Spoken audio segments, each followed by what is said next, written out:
Santísimo Rosario, Reina del Caracol. Taon-taon ay ating isinasagawa ang maringal na prosesyon ng mga Dominikanong banal. Ito ay pagpaparangal sa ating mahal na Birheng Maria at sa mga santong nagpalaganap ng debosyon at paraan ng pagdarasal ng Santo Rosario. Bilang pasimula po sa ating programa, akin pong inaanyayahan ng ating Kura Paroko, Reverend Father Ted Bawalan, upang pangunahan tayo sa panalangin.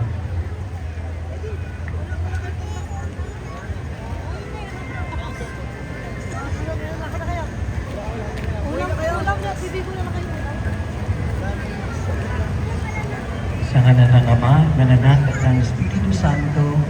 Amen. Ama namin makapangyarihan, pinupuri ka namin sa sandaling ito na kami iyong tinipo. Salamat sa pagpapadala ng mga banal upang maging huwara namin sa aming paglalakbay dito sa lupang ibabaw. Nawa ay matularan namin ang mga Dominikanong Santa upang aming isabuhay ang kanilang mga halimbawa ng kabanalan.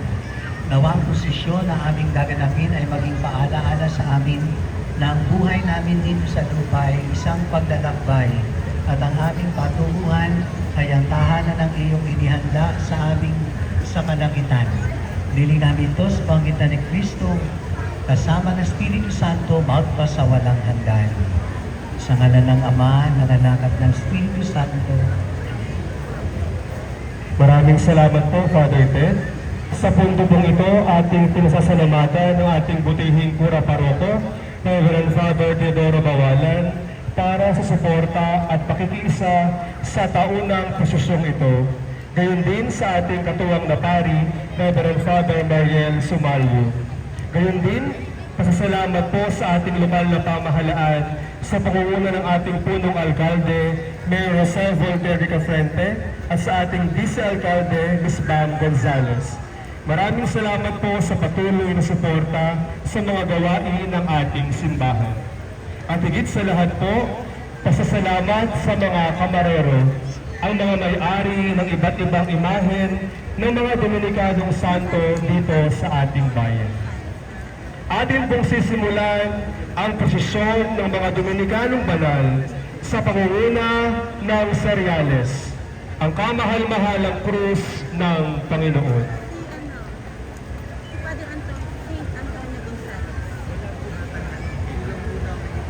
Kasama ni San Lorenzo. Ang unang karosa, ang karosa ni Papa San Juan Pablo II.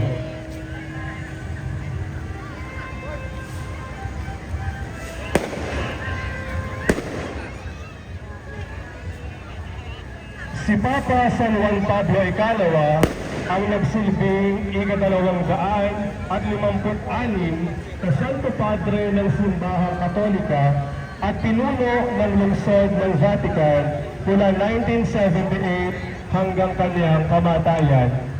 Itinuturing na isa sa mga pinaka-maimpluwensyang pinuno ng ika-20 siglo. Naging instrumento siya ng pagwawakas ng komunismo. Dahil sa kanyang pagmamahal sa mga kabataan, itinatag niya ang pagdaraos ng World Youth Day o Pandaigdigang Araw ng mga Kabataan. 2 beses siyang dumalaw sa Pilipinas. Siya rin ang Santo Papa na nagdagdag ng mga misteryo ng liwanag sa Santo Rosario. Ang imaheng ito ay nasa pangangalaga ni Ginoong James Honrada. Papa San Juan Pablo II, ipanalangin mo kami.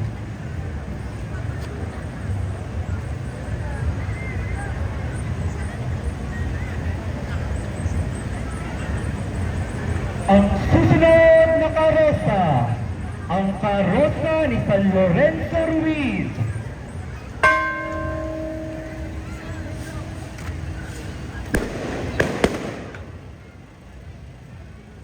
Ang kauna-unahang martir at santo ng lahing Pilipino, ipinanganak sa Binondo, Maynila.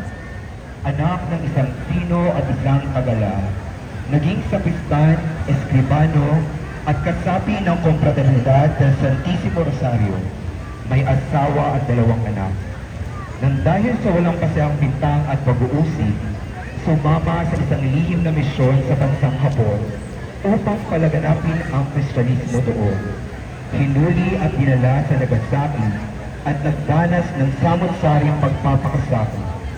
Sa halip na talikuran ang pananalig, mas pinili niyang mamatay matapos magwika ng ganito: kung ako man ay may 1,000 buhay, ibibigay ko ang lahat ng ito sa Diyos. Ang imaheng ito ay nasa pangangalaga ni Dr. Lorenzito Atama. San Lorenzo Ruiz, ipanalangin mo kami. Ang susunod na karosa, ang karosa ni Beata Juana de Aza.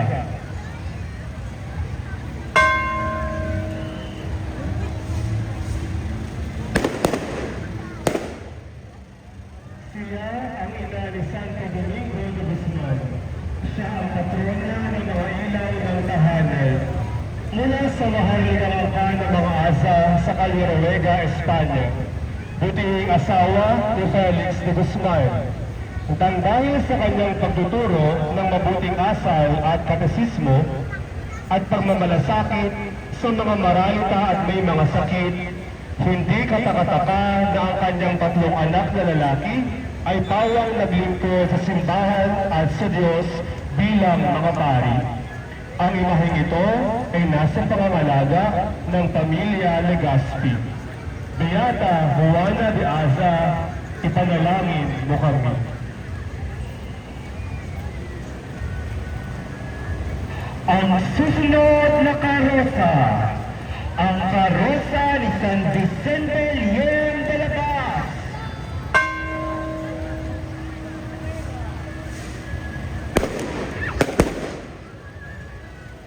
Ang unang sangkang Dominicanong Vietnamese, siya ay sinilang sa Cali noong taong 1741.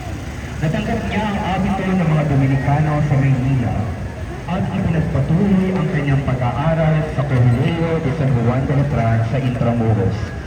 Noong isa ng pari, hiniling niyang bumalik sa kanyang lupain upang magtrabaho kasama ng kanyang mga tao. Nagtrabaho siya sa loob ng 14 na taon hanggang siya ay nahuli at naging martir noong ika-7 ng Nobyembre, taong 1773. Ang imaheng ito ay nasa pangangalaga ni Yu Miyamoto at Fermark Legazpi. San Vicente Liem de la Paz, ipanalangin mo kami.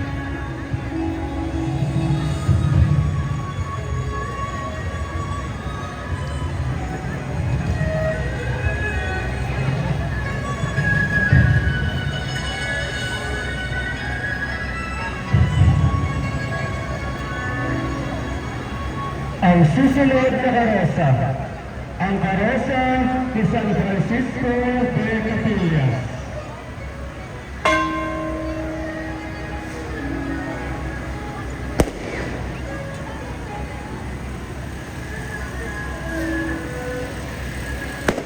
Ang unang Kristiyanong martir sa bansang China, ipinanganak sa Calon sa Espanya, dumayo sa Pilipinas kung saan naging ganap na Dominicanong praile at naglingkod ng maraming taon sa lalawigan ng Cagayan. Mula sa Maynila, naging misyonero sa China kasama ang kanyang kaibigan si San Francisco Diaz del Rincon. Nangaral sa iba't ibang nayon doon at marami ang nahikayat na maging Kristiyano. Ngunit siya ay hinuli, ikinulong at pinahirapan hanggang sa pinugutan ng ulo sa utos ng korte ng Mandarin. Kung kaya't masasabi na tunay nga dinilig ng kanyang dugo ang mga pilak ng Kristyanismo sa bansang iyon. Ang imaheng ito ay nasa pangangalaga ng pamilya Legazpi Llagas. San Francisco de Capillas, ipanalangin mo kami.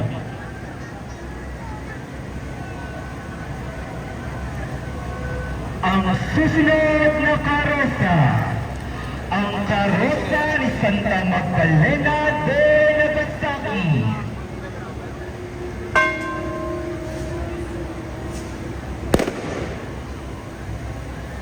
Isa siya sa unang Santang Japonesa, pinanganak at lumaki sa bayan ng Nagasaki. Sa isang pamilya Kristyano na pinatay noong siya ay 9 na taong gulang pa lamang. Isa siyang katekista at tagapagsalin ng wika para sa mga misyonero. Una siyang naging kasapi ng ika-3 orden ng mga Agustino. Pagkatapos patayin ang mga Agustinong pari sa kanilang lugar, ay umanib siya sa ika-3 orden ng mga Dominikanong pari sa pamumuno ni San Jacinto de Anzalone. Ninais niyang maging madre, ngunit dito natuloy dahil sa persekusyon ng mga Kristiyano. Siya ay hinuli, pinahirapan, at ibinigin patiwarik sa balon. Siya ay nagpamalas ng katangi-tanging lakas ng loob at pananalig habang umaawit ng papuri sa Diyos nang may kagalakan hanggang siya ay malagutan ng hininga. Ang imaheng ito ay nasa pangalaga ng pamilya ko at pamilya Pugay. Santa Magdalena de Nagasaki, ipanalangin mo kami.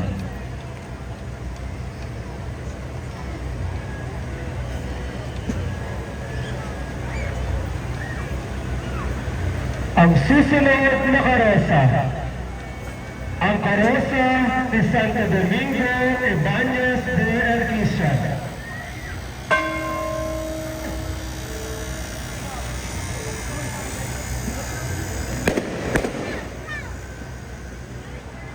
Si Domingo Ibanez de Erquisa ay pinanganak sa Regil, Espanya.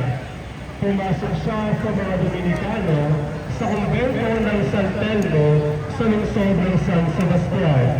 Siya ay nagpahayag noong 1605. Natapos ang kanyang teolohikong pag-aaral, umalis sa Espanya noong 1610 para sa misyon sa Pilipinas sa pamamagitan ng Mexico. Dumating siya sa Maynila noong 1611 at naordinahan noong sumunod na taon. Nagtrabaho siya bilang misyonero sa Pangasinan, sa hilaga ng isla ng Luzon, at pagkatapos ay sa Binondo, isang pamayanan sa mga Chinong imigrante na nagbabalik loob sa Katolisismo. Nang naglaon ay naging profesor siya ng teolohiya sa Kolehiyo de Santo Tomas. Ang imaheng ito ay nasa pangangalaga ni Ginoong Ren Salvacion at pamilya. Santo Domingo de Erquisa, ipanalangin mo kami.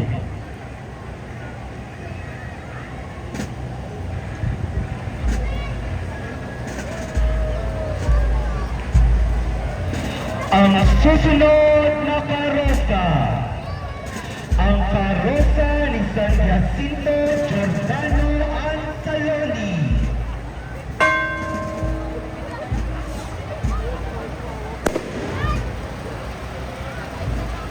Ipinanganak sa San Esteban noong 1590.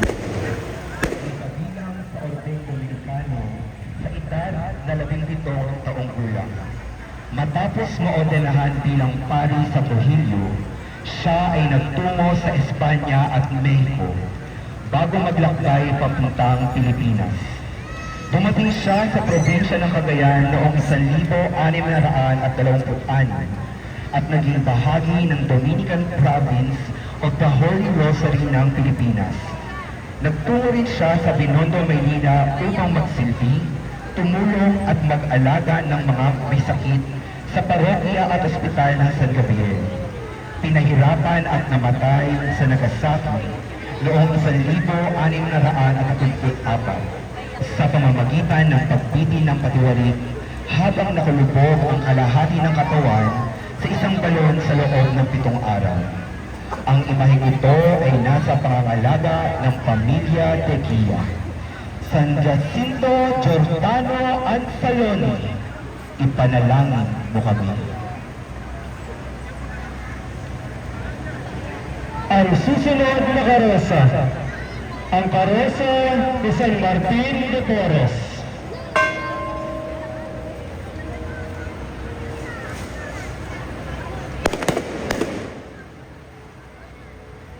Ang buhay ni San Martin ay itas ng mga kababalaghan. Isinilang siya sa Lima, Peru noong 1959. Anak ng isang Kastila at ng isang taga-Panama. Si Martin ay lumaki sa karaphaan at pagtitiis. Kalalangha rin naglingkod ng lubusan sa Panginoong Diyos at pangalagaan ang kaligtasan ng kanyang kaluluwa. Pumasok si Martin bilang hermano sa orden ng mga paring Dominiko sa Lima. Iniatang sa kanya ang mga mabababang gawain sa kumbento tulad ng paglilinis, pagluluto, paglalaba at pag-aalaga sa mga may sakit. Sa pagtupad ng mga tungkulin ito, naipamalas niya ang kanyang kababaang loob at wagas na pag-ibig sa Diyos. Lalong katangi-tangi ang kanyang pagmamahal sa Santisimo Sakramento at sa mahal na Birhen. Ang imaheng ito ay nasa pangangalaga ni Binibining Teresita Reyes. San Martin de Porres, ipanalangin mo kami.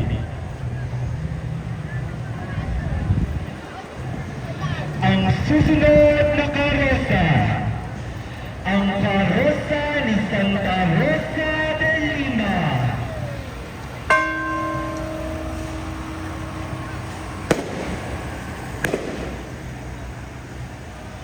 Ang unang santa mula sa kontinente ng Timog Amerika, ipinanganak sa Lima, Peru. Isang matalino at butihing deboto si Santa Rosa de Lima. Sa kabila ng angking kagandahan, gaya ng mga bulaklak ng rosas, pinili ang hindi mag-asawa at sa halip ay naglingkod sa Diyos at sa kapwa. Sa edad na 15, naging kasapi ng ikatlong orden ng mga Dominikano.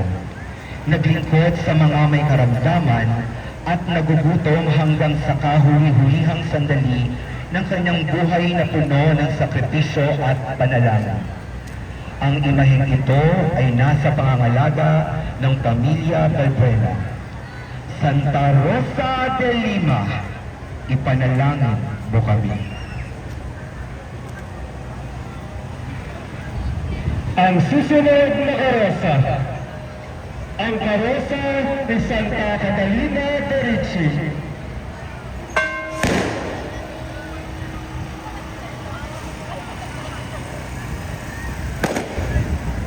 Ang kamanghamanghang babae mula sa Ricci sa Italia. Sa murang edad na 13, pumasok sa kumbento ng mga Dominikanong Madre sa Tuscania. Paglipas ng panahon, naging Madre Superiora sa 36 na taon. Naging tagapayo ng mga prinsipe, obispo at kardinal. Ang kanyang buhay kabanalan ay puno ng sakripisyo, pagdarasal at debosyon sa pagpapakasakit ni Kristo. Kung kaya't hindi katakataka na biniyayaan siya ng stigmata o ng mga sugat ni Kristo sa loob ng 12 taon sa kanyang mga kamay. Ang imaheng ito ay nasa pangangalaga ng pamilya Mendoza Bayan. Santa Catalina de Ricci, ipanalangin mo kami.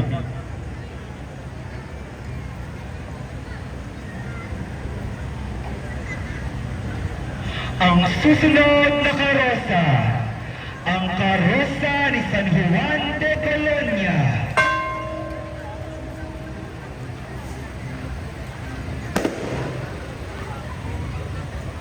Si Juan ay ipinanganak sa bansang Aleman sa ika-16 na siglo at sumapit ang samahang Dominikano sa Colonia. Isinuro siya sa bansang Olandes na kung saan ang pananampalataya ay inuusi at kung saan ang mga kapatid sa pananampalataya ay ikinukulong at pinapaslang. Siya ang naghahatid ng banal na Eucharistia sa mga nakakulong na kapatid. Si Juan ay dinakip at pinahirapan ng mga urgent piratang Olandes at ibinigti dahil sa pagtatanggol sa dangal ng banal na Eucharistia at ng Santo Papa. Ang imaheng ito ay nasa pangangalaga ni John Christian Atangan. San Juan de Colonia, ipanalangin mo kami.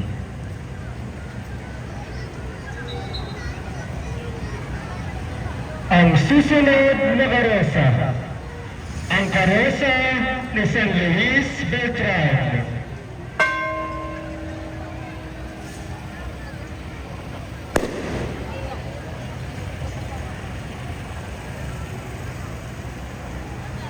Si San Luis Beltran ay isang Dominicanong pari na nangaral sa bansang Timog Amerika. Kilala siya bilang Apostle of the America. Siya ay pinanganak noong taong 1526 sa Valencia, Espanya.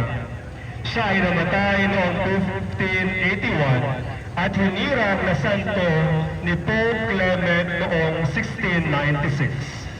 Ang imaheng ito ay nasa pangangalaga ni Ginoong Edmond Mendoza. San Luis Beltran, ipanalangin mo kami.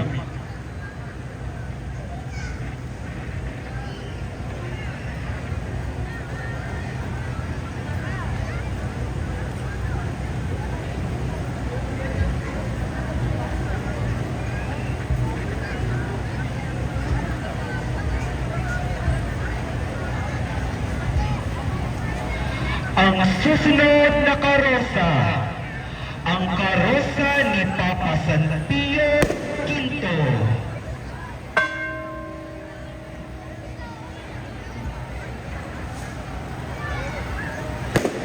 Ang Santo Papa ng Banal na Rosario, nang maging isang Dominikano, nakilala sa tahimik na pananalaman, nagturo ng filosofiya at teolohiya sa 16 na taon at naitalagang obispo.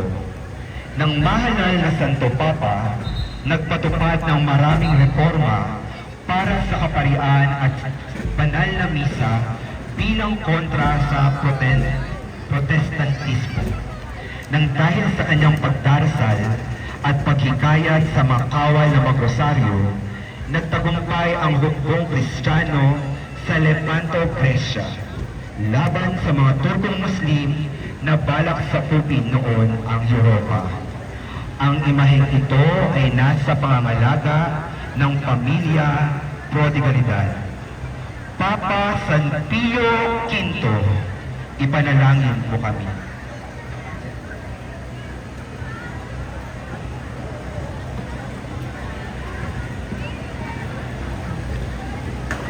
Ang susunod na karosa, ang karosa ni San Vicente Ferrer.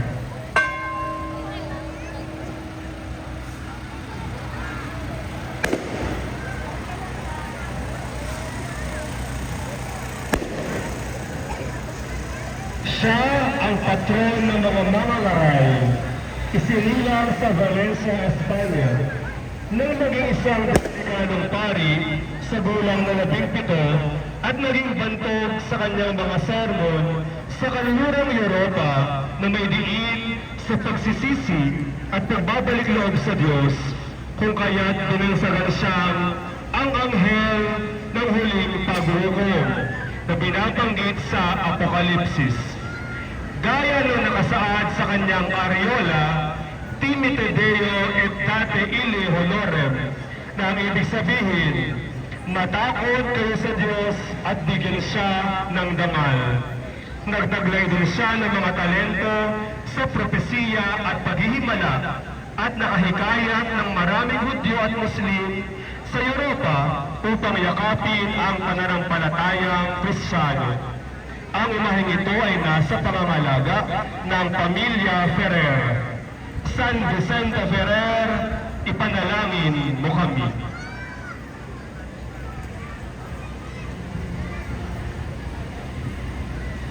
Ang susunod na karosa, ang karosa ni Santa Catalina de Siena.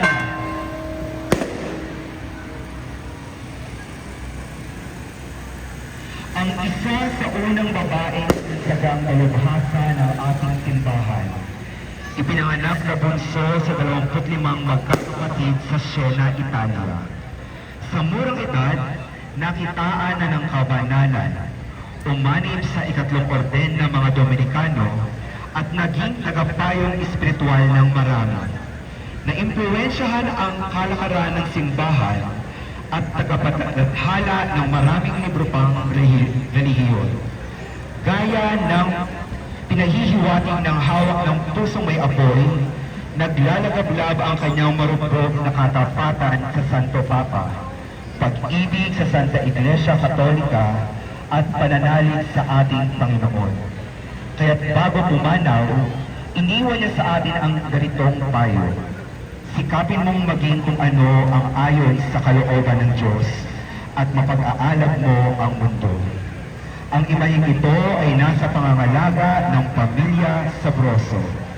Santa Catalina de Siena, ipanalangin mo kami.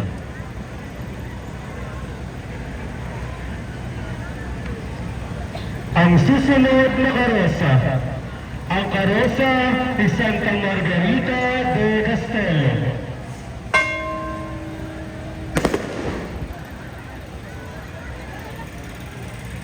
Siya ang patrona ng mga laban sa abortion. Ipinanganak siyang pandak, guba at bulag, kung kaya't inabandona siya ng kanyang mga magulang sa lungsod ng Castello. Inampun siya ng mga Dominicanong pari sa kanilang kumbento, kung saan di kalaunan siya umanib sa ikatlong orden nito. Sa kabila ng kanyang karanasan, kaawa-awang kapansanan at panlabas na kapangitan, nagsilbi siya sa mga may sakit, bilanggo at mga kapuspalan. Patunay lamang na hindi lahat ng maganda sa mata ng tao ay banal. Ngunit lahat ng banal sa mata ng Diyos ay maganda. Ang imaheng ito ay nasa pangangalaga ng pamilya Cosme. Santa Margarita de Castello, ipanalangin mo kami.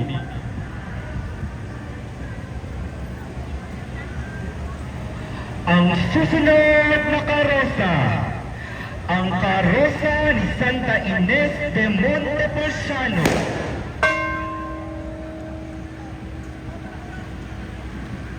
Ang naamang birhen ng mga Dominikano mula sa isang mahalingang pamilya sa Montepulciano, Tuscania, Italia, kung saan naging madre sa gulang na siyam.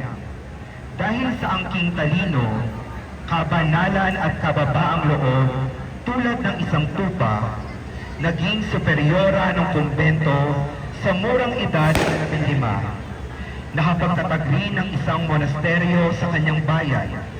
Taglay ang kapangyarihang magpagaling ng mga may karamdaman, gumawa ng mga himala, lumutang sa ere, at magbitaw ng mga propesiya. Minsay nagkaroon ng isang pambihirang pangitain na karga ang Santo Niño, sapagkat siya ay isang matimtimang deboto nito. Siya ay pumanaw sa gulang na 49 at hanggang ngayon ay hindi naaagnas ang kanyang katawan.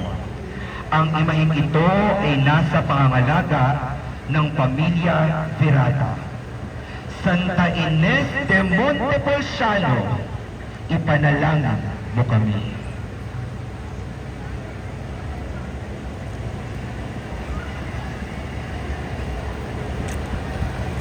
Ang susunod na karosa, ang karosa ni San Raimundo de Peñafort.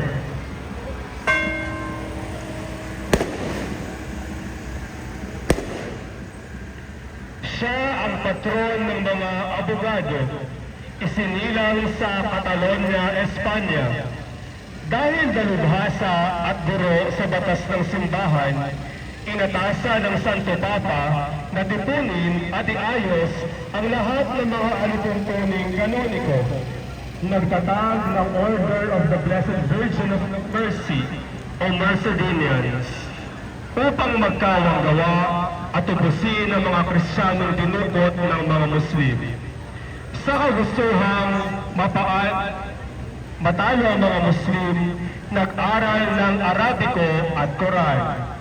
Gaya ng ipinahihiwatig na tanga na susi, ang simbolo ng kumpisal, matiyagang nagpakumpisal sa mga hari at Santo Papa, na matay sa edad na 100 taon. Ang imaheng ito ay nasa pangangalaga ng pamilya Sinsil Villafuerte. San Raimundo de Peñafort, ipanalangin mo kami.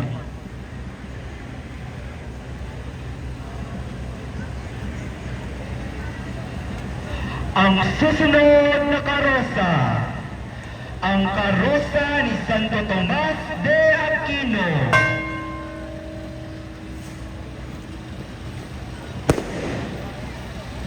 Ang patron ng mga paaralang Katoliko, isinilang sa Rocasec, Aquino, Italia. Sa kabila ng pagtutol ng pamilya, umalis sa mga Dominikano sa ilalim ng patnubay ni San Alberto Magno at ibinuhos ang buhay sa pagtuturo ng Ebanghelyo.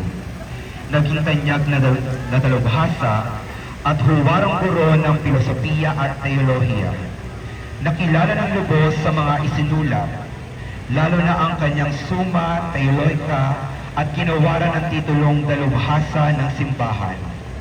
Para sa kanya, ang layunin ng buhay ng tao ay makiisa at makisama sa Diyos ng walang hanggan. Ang imaheng ito ay nasa pangangalaga ni Ginoong Simon Rumbawa. Santo Tomas de Aquino, ipanalangin mo kami.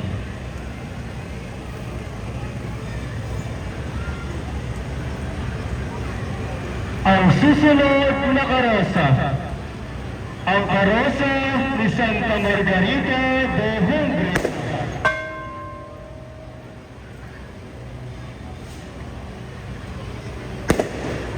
Ang prinsesa ng mga Dominikano, anak ng hari at reyna ng Hungria. Nagkataong isinilang sa Dalmatia, Croatia, kung saan lumikas ang pamilya dahil sa pananakot ng mga Monggol.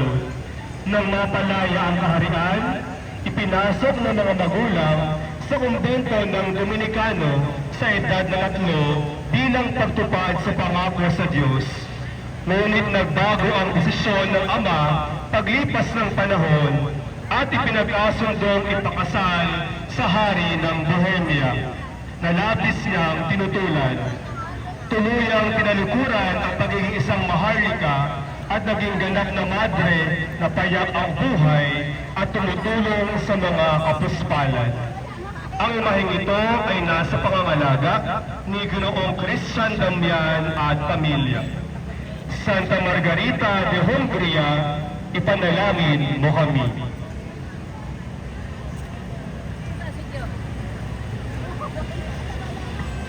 Ang susunod na karosa, ang karosa ni San Pedro Martir de Verona.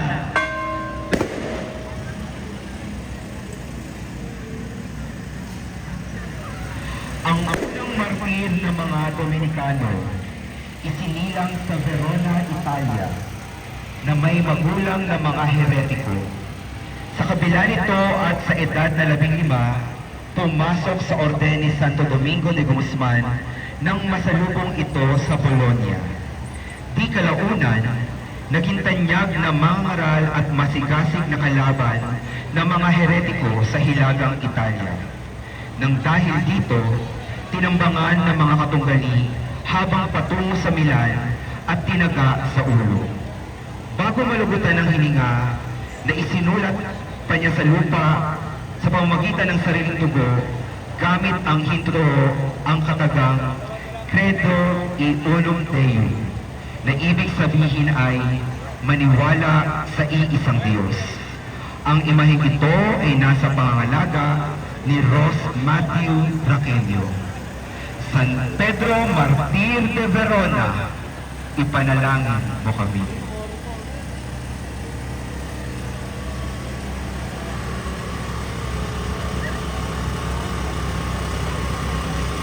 Ang susunod na karosa, ang karosa si Santo Domingo de Guzman.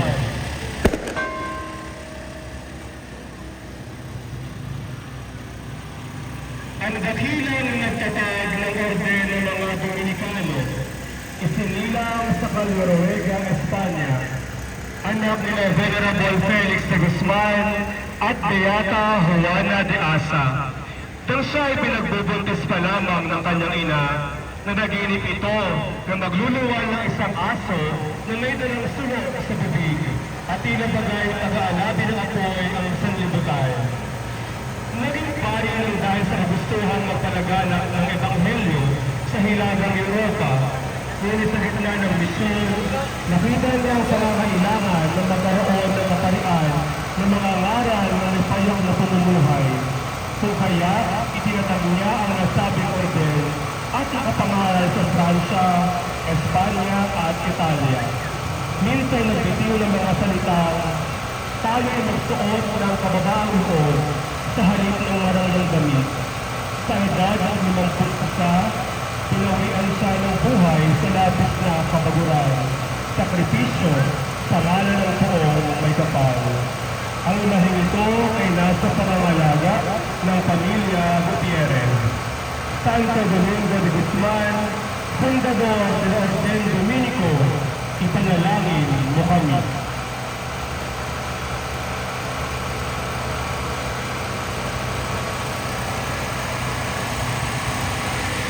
Ang susunod na karosa. Ang karosa ni San Jose, Esposo de la Virgen Maria.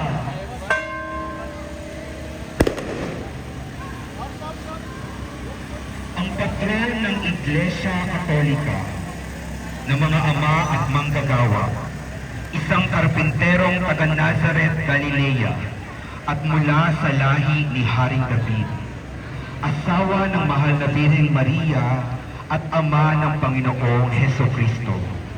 Nang malaman niya mula sa isang anghel sa kanyang panaginip na ang pinagbubuntis ni Maria ay lalang ng Espiritu Santo, ay taos-puso niyang inako ito bilang asawa hanggang isilang nito si Jesus sa Bethlehem. Katuwang si Santa Maria, inalagaan niya si Jesus na parang tunay niyang anak. Ang imaheng ito ay nasa pangangalaga ng pamilya Soriano. San Jose, Esposo de la Virgen Maria, ipanalangin mo kami.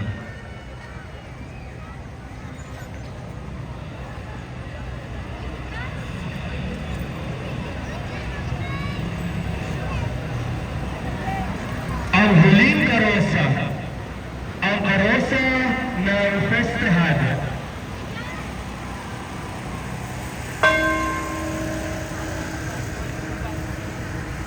Mga kapatid, ang karosa ng ating mahal na patrona, Nuestra Señora del Santísimo Rosario, Reina del Caracol, ang ina, reyna at patrona ng bayan ng Salinas, ginawaran ng Koronasyon Episkopal noong 1995. Tayo pong lahat, Aba Ginoong Maria, napupuno ka ng grasya, ang Panginoong Diyos ay sumasa iyo.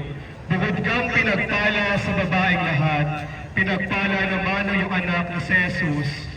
Santa Maria, Ina ng Diyos, ipanalangin mo kaming makasalanan, ngayon at kung kami mamamatay. Amen. O tala ng Pilipinas, ina ng bayang Salinas, Aba Mariang Ginoo, Birhen ng Santo Rosario.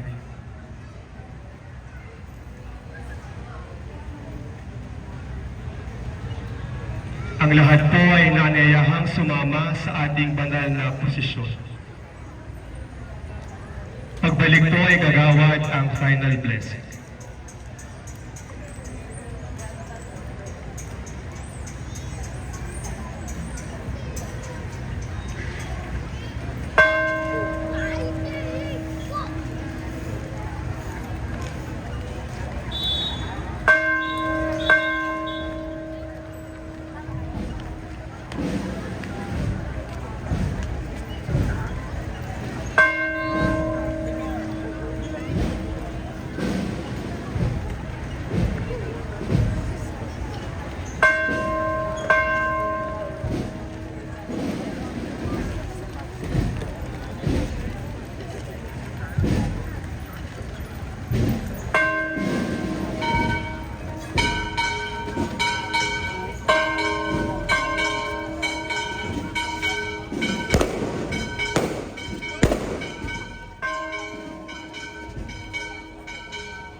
natin pong bigyan ng daan ang pagpasok ng karosa ni Santo Domingo at ang karosa po ni San Jose Esposo.